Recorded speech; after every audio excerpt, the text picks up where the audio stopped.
Chapter 21 Building Bridges. Mary continues her recovery while work on the cabins progresses. Thus far, they are well ahead of schedule, and in just 2 weeks they have cleared 4 pads while felling enough timber to build their first 2 cabins.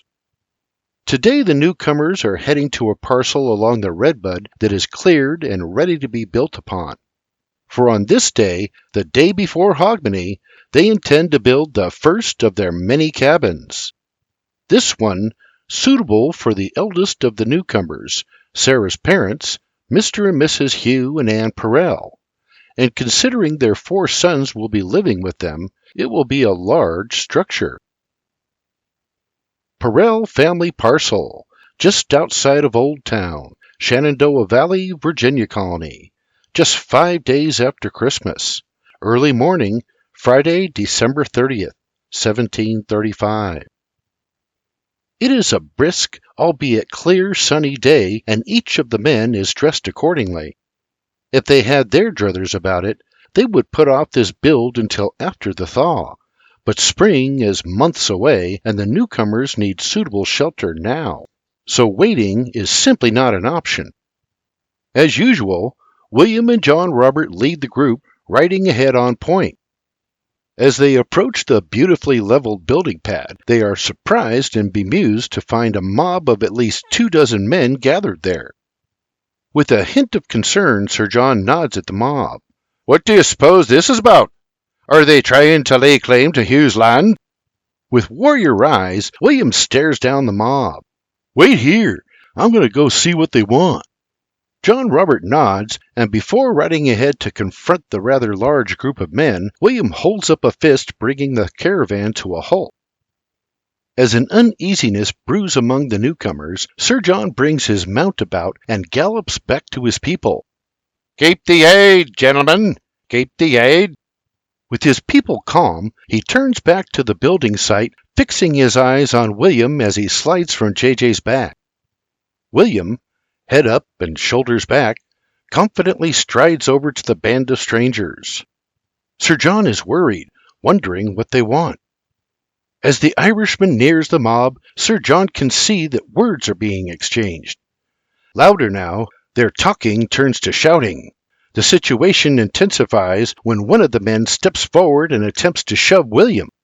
Holding his ground, the Irishman responds with a shove of his own. As the man flies back, a second man takes his place, locking arms with William like a wrestler. Stirred, Sir John and the newcomers grab their weapons and begin moving forward, uncertain of what they are getting into or why. Sir John is about to race forward when William's wrestling match abruptly stops. Confused, Sir John and the others stop. Watching with a tilt of his head, Sir John is bewildered when their wrestling takes a sudden turn from shouting to laughter and hugs. The newcomers can hear William's voice. "Top of the morning, gents!"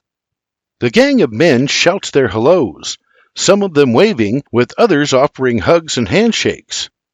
Then William turns to Sir John. With arms spread wide, he casts a Cheshire cat grin and shouts, "Come on, lads! We're just funning you!" Then, wrapping his arms around a couple of the men, he adds, "These here are me mates! They're here to help!" With a roll of his eyes, John Robert lets out a sigh, then waves the caravan forward.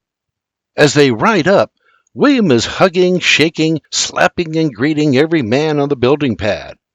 Relieved, Sir John rides up, chuckling, "Oh, you're a sleeker one, young squire. I canna lie, you really had me going there." William points at him with a wink and laughs. "You've the devil in you, young squire, and, as God will attest, you're off your bloody head." William and his friends break into laughter, while John Robert and his people dismount. "Just a little friendly humor, John Robert. That's how we do things here in Old Town." Then turning to his Old Town friends, he says, "Gents, allow me to introduce me new friends." Holding a hand towards Sir John, he says, "First, the man who feared you were about to dispatch me." To the amusement of all, an Old Towner shouts, "Ain't no bears big enough in this band of misfits." William laughs and points at one of the old-towners. I dinna ken. Big Bobby over here makes me a little nervous. Have you seen the size of those arms? A little embarrassed, Big Bobby bashfully waves him off while the others laugh at his expense. If you think I'm big, you should see me 12-year-old brother. As everyone laughs, William walks over and pats Bobby on the chest. One of the many reasons we love you, brother. Then he turns back to the group. So as I was saying, this here is Mr. John Robert Bruce. Then he gestures to Hugh. And this here's his father-in-law, Mr. Hugh Perrell, whose cabin we'll be building today. Hugh steps forward, tipping his tricorn. One of the old-towners walks over and shakes his hand. And with that, the old-towners and newcomers come together, exchanging handshakes and how-do-you-dos. William raises his hands, getting everyone's attention. Gentlemen! First and foremost, I can't thank you enough for coming out on this chilly day before Hogmanay. To which the crowd stirs with cheers of self-praise and shouts of, Hear, hear. That said, our goal is to erect a cabin and get Mrs. Perrell the hell out of Jeffrey's barn, lest Hugh here will be sleeping alone in one of yours. Chuckles rise up from the group. So, now that we've said our hellos, what say we get to it? Jeffrey, we're all yours. As Mr. Dean steps forward to take charge, BB steals his thunder, shouting, G'day it loudly, lads! The Scottish and Irish frontiersmen thrust their fists and axes into the air, cheering, Hear, hear! As the revelry subsides, Jeffrey gives BB a sideways glare and growls. So, are you done? With a shit-eating grin, BB winks at him and Jeffrey scowls. Bloody Scotsman! Then turning to the group, he shouts, All right, lads, just follow my lead, and we'll be finished by supper. Over the next 12.5 hours, one group of men, skilled masons, build a beautiful stone fireplace and chimney, while the rest of the men put their carpentry skills and muscle to work assembling the rest of the cabin. Since each of the logs had already been cut to length, debarked and hewn, all they need to do today is notch and stack them in place. As a result, by day's end, the group of more than 30 men whips through the build, from the ground up, walls, roof, fireplace chinking and all. As the workday concludes, Sir John addresses the group. Gentlemen, if I may, on behalf of myself, Hugh and his lovely wife, I wish to thank you all for your fine work here today. You did yourselves proud, and we're forever in your debt. Removing his tricorn, he adds, However, there's still more to be done in the weeks to come, as we've several more families still in need of homes. But I digress. I cannot ask for anything more than you've already given. To everyone's amusement, William shouts, But he's damn sure gonna try. As the laughter subsides, Sir John says, And, if you'll honor me, I'd like an opportunity to show my appreciation. So, tomorrow, William cuts him off. So tomorrow, wash your arses and join us at Jeffrey's for our annual Hogmanay celebration, where we promise to fill your bellies. And, if you're hungry, there'll be food there as well. As the crowd chuckles, one of the men shouts, Did you say food? Aye, 8 chickens, a hog, and all the fixins. 8 chickens, me arse, another man shouts. With a wide grin, William boasts, And 12 jugs of McGregor's finest. The man shouts again, 12 works for me, but what are the rest of you going to drink? William waits for the laughter to die down. Well, before we get to drinking, I need to ask, can we count on you lads to help with the other cabins? As the group murmurs, one man steps forward shouting, For 12 jugs, we'll build you a castle. The men whistle and cheer. Dismissing them, William says, That's it for today, gents, but we look forward to seeing you at the big party. Godspeed until then.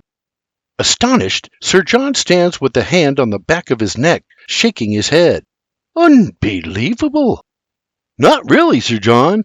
We've been holding these building parties for years. 'Tis just what we do. Aye, but no the cabin, lad. William tips back his broad-brimmed hat, raising a brow. Sir John glares back at him as a sinister grin crosses his face. 12 jugs! Are you, Gerhaid? That's a lot of whiskey! William gives him a squint-eyed grin and asks, What makes you think it were whiskey? Simple, young squire. No self-respecting Scot celebrates Hogmanay with anything less. William grins at him. Ready to head back? With a nod, Sir John whirls his arm through the frosty air, shouting, Back it in, lads! Me tummy's growling and supper's a-waiting. Bonner Family Farm, just outside of Old Town, Shenandoah Valley, Virginia Colony, later that evening, Friday, December 30th, 1735. Stopping by for what has become his customary check, William pops into his cabin to see how Mary is doing. As they are visiting, he notes the cascade of yawns around the room. First Sarah, followed by Anne and her sister, and then John Robert, who threw in a good stretch. After letting out a yawn of his own, he breathes, Well, folks, just as the time has come for the sun to sleep in the west, the time has come for me to sleep next door. So I'll kindly bid y'all a good night. Mary groans. Is it time already?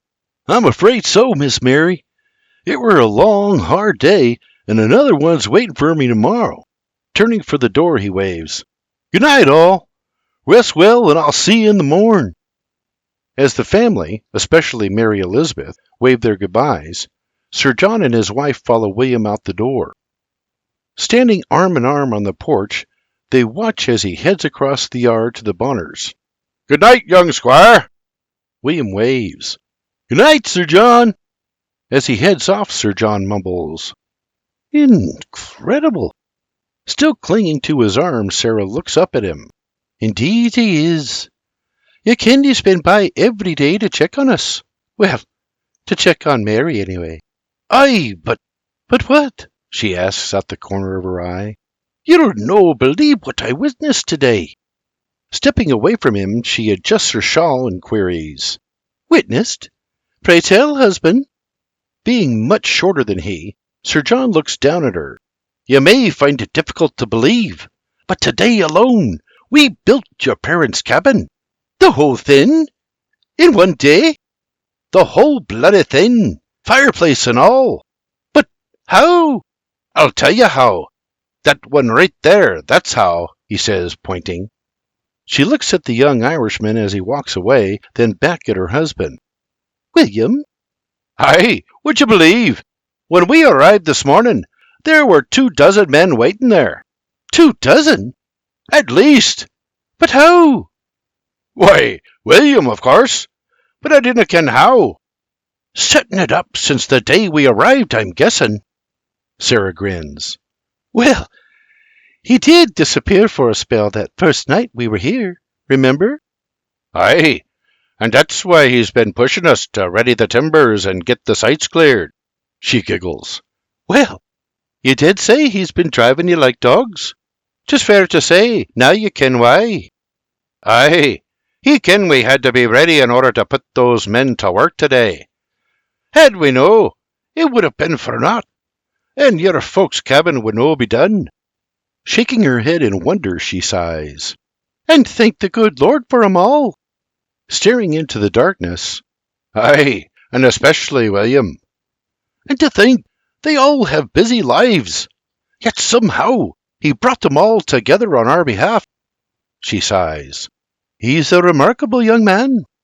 How we pulled it off I dinna ken, but I'll tell you this, those men respect him.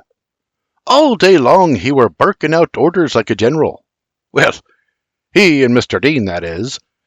And no rudely, mind you, but respectfully and with purpose. His knowledge is vast, and the way those men respond to him is proof of that. As I said, dear, he's a remarkable young man.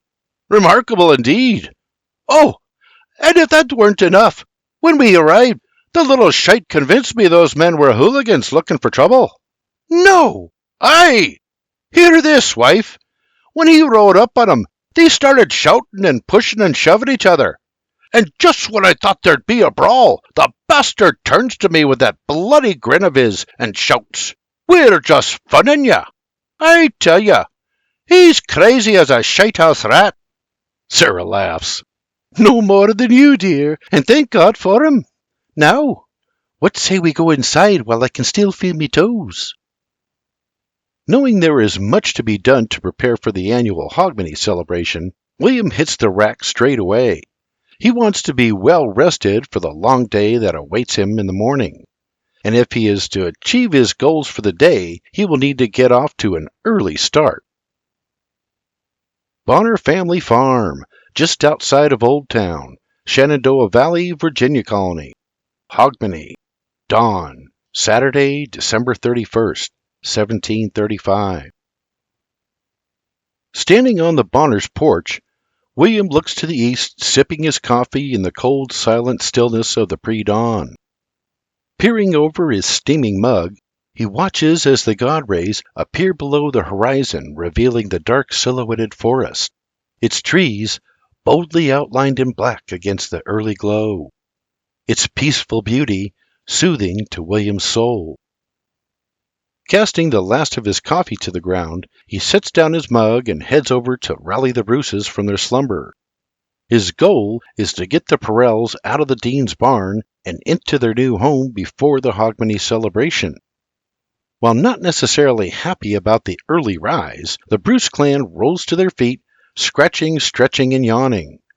A half-hour later, William, Beebe, and the Bruce men are on the road to the Dean's.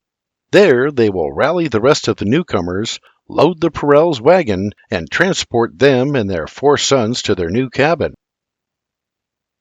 Perrell Family Parcel, just outside of Old Town, Shenandoah Valley, Virginia Colony. Hogmanay, later that morning, Saturday, December 31st, 1735. As their wagons come over the rise, Anne covers her mouth, elated when she sees her new home for the first time. "Oh, Hugh, is it really ours?" "You like it?" "You silly old man, 'tis beautiful. I love it." As she gazes with wonder, the men dismount and get to unloading. As quick as they are able, they carry their belongings, crates, chests, and furniture, into the cabin.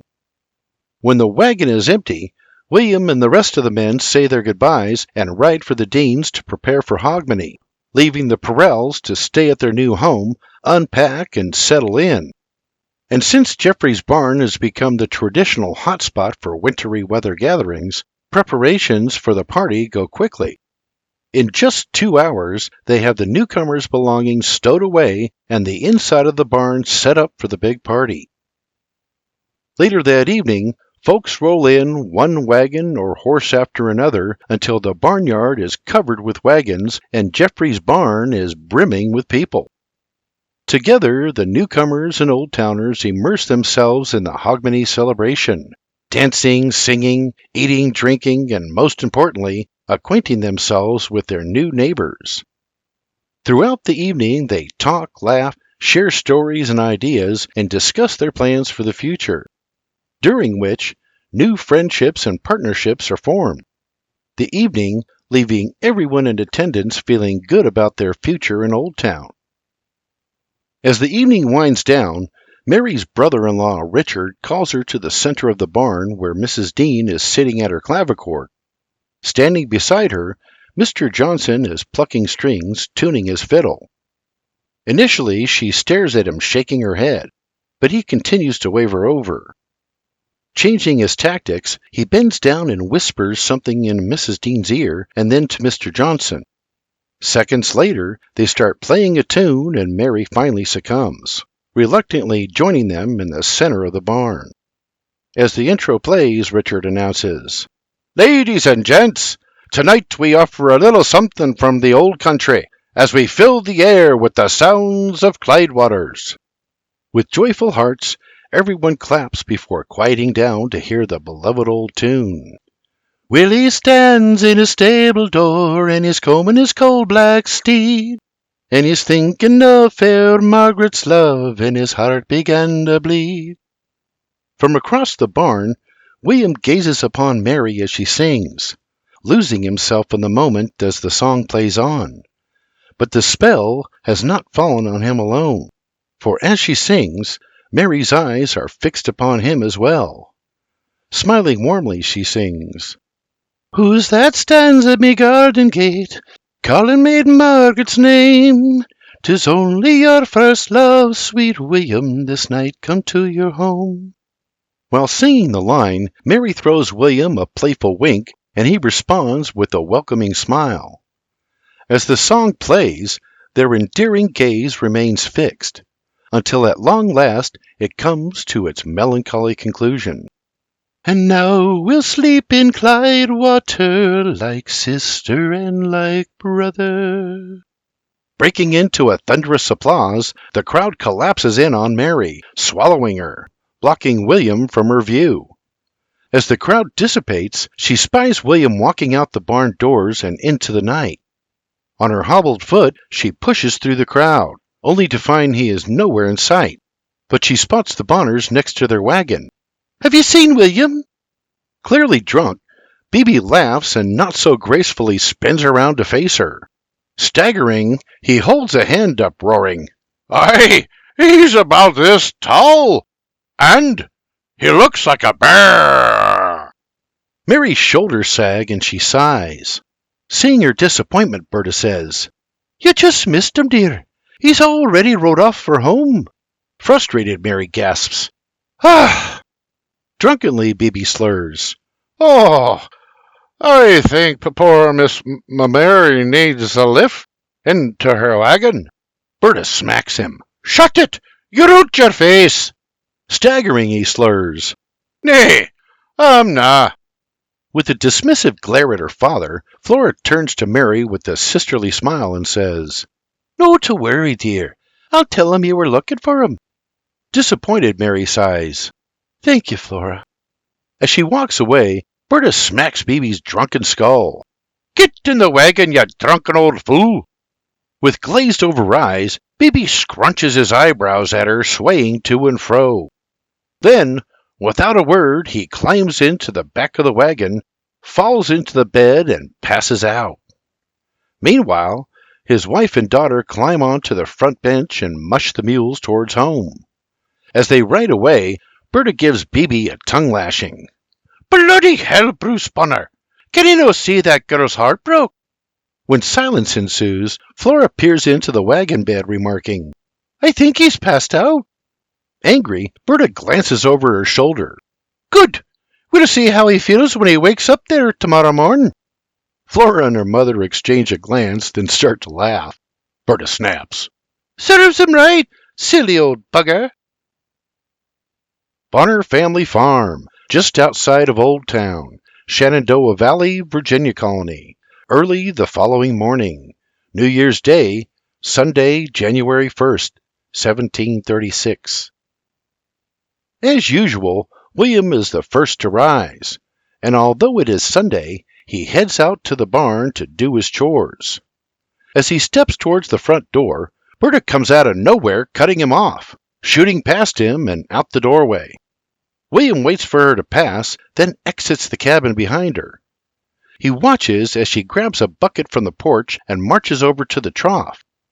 There she fills it with icy cold water.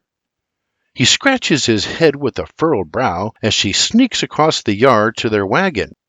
She is acting like a little girl who is up to no good, peeking into the back of the wagon, and he wonders what she is up to. Then, with a mighty heave, she tosses the icy water into the bed. To William's surprise, Beebe pops up, soaking wet and covered with blankets. Gasping for air, he grabs his forehead, looking like a mule kicked him.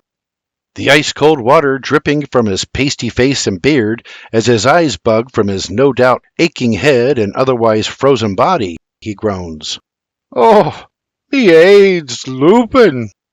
With the dripping bucket still in her hands, Berta snaps, "Good, you buffin' old coo!" William tries not to laugh, but fails miserably. Holding out a hand, Beebe groans, "Gi's a hand, wife. I'm bloody drunk it. I think I'm gonna balk." Berta crosses her arms and with a snap of her head barks, Nay, I canna. Beebe's hand drops to his lap, and he stares wide-eyed into oblivion, stone-faced and frozen. Nay, after havering last night. At which point she abruptly turns and marches back to the cabin, dramatically dropping the empty bucket along the way. Clearing the way, William, who had stopped to watch their shenanigans, steps off the porch and heads for the barn. As he passes the wagon, he says, "Rough night?" Still half drunk, Beebe moans, "Rough morn." Halfway to the barn, William hears Flora calling from the porch. "Oh, William!" He turns to her. "Mornin', sis!" Glancing at the wagon, she laughs. "No for him, I'm guessing." "Aye, not so much." With a wry smile and crossed arms, she rests back on her right heel and says, "Well, I promised I'd tell you, so here it is." "Tell me what?" "That she missed you last night." "She? She who?" "She who? For the love of... who else, idiot?" "Mary?" "Lest there's someone else you're sweet on. She came looking for you last night, but she'd just left." "Really?" he says with a scratch of his cheek. "Aye, and if I'm being honest, she looked scunnered, but you didn't hear it from me." "Mum's the word, sis," he says, tipping his hat. With a sarcastic little sister grin, she replies, "Well, I told her I'd tell you, so there 'tis. You're welcome, the both of you." Shifting her weight to her other heel, she adds, "And if I were you, and I ain't, I'd be asking her to join me for church this morning."